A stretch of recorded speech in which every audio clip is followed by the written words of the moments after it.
I'm the executive director of English language production at the Film Board, so I oversee new production from our English language studios right across the country. The NFB is having an Indigenous Cinema on Tour project. Tell us what exactly that is. So since 1968, the Film Board has produced about 280 films, documentaries, animations, and a few features by Indigenous directors, which really give a unique view on Canada, Canadian issues from an Indigenous perspective. And so what we've done is we've pulled together a large number of titles from this collection, and we're working with partners to bring these right across the country over the course of 2017 in a tour that's called Aabiziingwashi.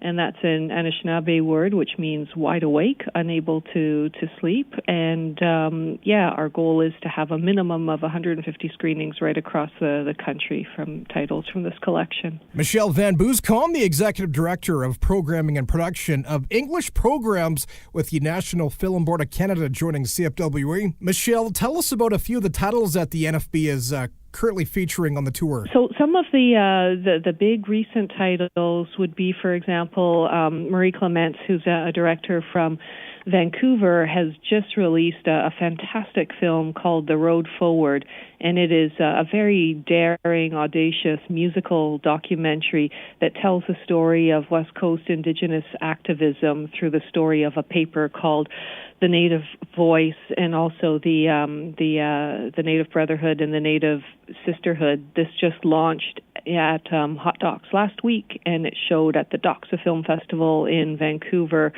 earlier this week, and it's making its way across the country. That'll be a big project that's part of the tour. And also Angry Anook, which is a film by Alethea Arnacock-Burrill, and it's looking at the seal hunt through an Inuit perspective and looking at the devastating impacts of the seal ban on Inuit economies. That film was part of TIFF's Top 10 this year. It's shown all over Canada and all over the world, and we're looking forward to bringing it to even more communities. One more I'll mention is Birth of a Family, which is a gorgeous documentary by Tasha Hubbard. Tasha is from Saskatchewan, and it's a story about the 60 Scoop. It's a story about 4 siblings who were taken from their mom when they were very, very young, and they're meeting now for the first time in their 50s. And that film premiered also at Hot Docs last week, and that'll be another major title in the tour. There are currently no screenings yet for Alberta, but there is a short film screening happening May 13th in Edmonton. Tell us more about that screening. So this is of a short documentary called This River, which is from Winnipeg, and it's directed by Kate Vermette and Erica McPherson. Kate may well be known to your listeners for a fantastic novel that she published this year called The Break, which has been getting a lot of attention. So that film is going to be showing at the Northwest Fest, as you said, Jeremy, at 7:45 p.m. at the Metro Cinema in downtown Edmonton. Michelle, roughly how many Indigenous films a year does the NFB produce? This year we've got about 15 in our production pipeline. So quite a good number are coming out on an annual basis.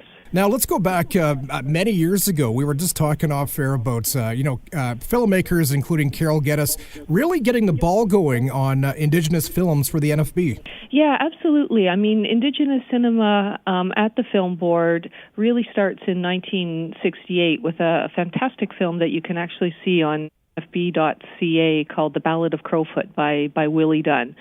And in the late 60s, early 70s, that's when Alanisa Bomsawin, the legendary Alanisa Bomsawin, joined the Film Board. There's a real kind of surge in Indigenous filmmaking. A space is created for Indigenous filmmakers to practice their craft, to have the resources to tell their own stories.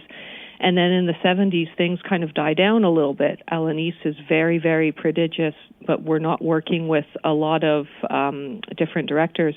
And then in the 80s, things really start to build. The NFB opened studios right across the country, including in Edmonton, started to work with Gil Cardinal, a really amazing filmmaker who sadly passed away last year. Films like Foster Child by Gil have become really seminal films in the canon of Indigenous cinema in Canada.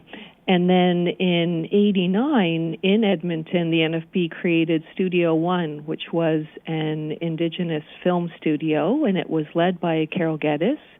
And that really created the foundation for just that tradition of Indigenous-led production at the film board that we see today from coast to coast through all of our studios.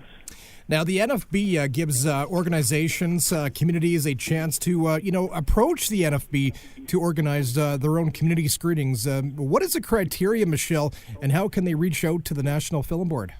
So anyone can reach out to us from communities big and small if people are interested in organizing a screening in their community. They can go to a web page that we've set up. So it's wideawake.nfb.ca. And there's information there to connect with our community outreach specialists who will be happy to work with individuals on setting up a screening in your own community and really customizing it, because we can put together a program that's based on a thematic criteria, or if people are interested in screening films that come from closer to home or from their own community, we can work to really customize what gets shown. Screening series is part of kind of a Canada 150 offer. We thought it was really important to create that space because of the important conversations that are happening about truth and reconciliation. We see the films in this collection as speaking a truth that, for far too long hasn't been heard, and contributing to that process of really looking at the true history of this country through Indigenous eyes, and in that way contributing to a road towards reconciliation. So the whole Aabiziingwashi tour is really rooted in what the Film Board is doing in terms of 150. There'll be a major screening at Fort York in Toronto of the Road Forward, but now we're really counting on people in communities across the country to work with us so that we can bring these films much further afield. We're working with the TIFF Bell Lightbox in Toronto. We're working with APTN to be able to ensure that a critical mass of these films get seen in different ways and in different locations. Michelle, tell us about the NFB's digitalizing process. I know you guys have been pretty busy with that process. Sure. So a number of these films are available for free already on our website on nfb.ca. So if people just log on there, they will find a tab for Indigenous cinema, Indigenous perspectives, and find links for a subsection of the films in our Indigenous collection. There's a lot of really amazing films for people to discover, and thanks for the opportunity to talk to you about them.